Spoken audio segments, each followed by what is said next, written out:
In this episode, I'd like to talk about something that is a great connection, in my opinion, between metal and Masters of the Universe, and that's partially the artwork.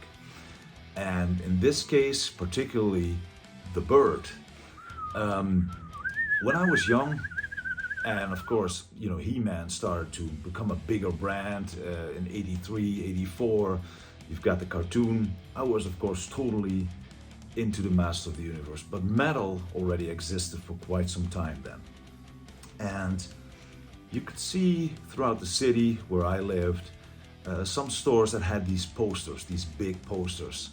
And it was super cool to check them out. Most of the time it was pop stars, but sometimes there was something like this. And metal fans will absolutely recognize this album. Judas Priest, Screaming for Vengeance. And maybe a little bit more obscure, it's Wings of Tomorrow by the band Europe. Well, I got into Europe when the Final Countdown was released, so it was a little bit later, but that is still very much connected to Masters of the Universe. I used to play with the figures and listen to the song. And after that, I discovered Wings of Tomorrow. But I did see Screaming for Vengeance earlier in the 80s. And I think I also saw it at a poster of a friend of mine in his house. In any case, the cool thing about this is that this artwork fits perfectly into the Masters of the Universe world. It's got a lot of fantasy-themed artwork. I'll also post some more stuff later about some other connections to that.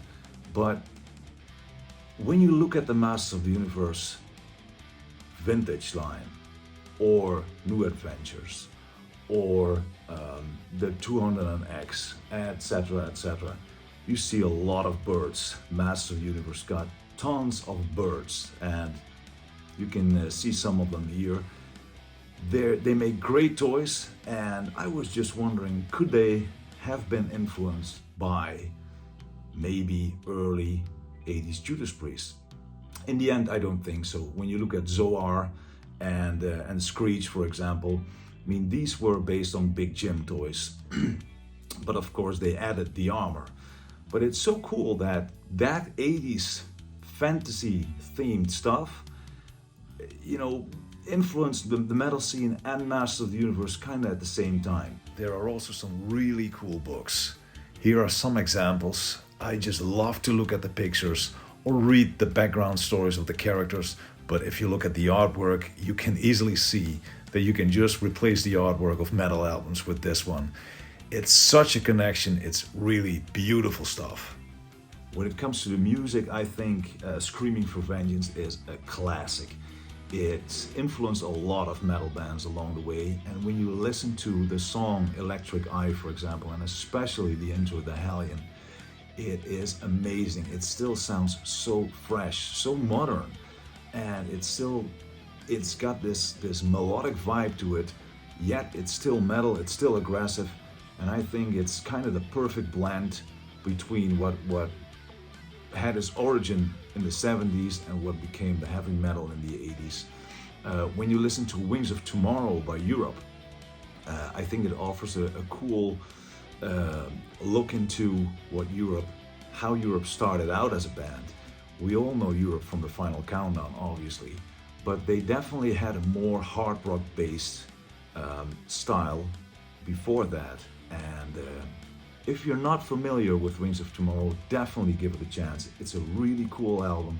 It's a really cool hard rock metal album, and it even influenced bands later on, like Arch Enemy and me personally writing music. I mean, it had a huge influence on many metal artists.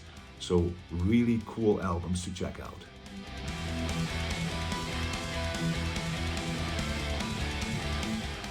Now, if you're a customizer, if you make your own figures, how cool would it be to create these two birds? Because it's such cool artwork. It's birds with armor. You don't know where they're headed, but you know they're gonna have to fight to survive. It is so Masters of the Universe.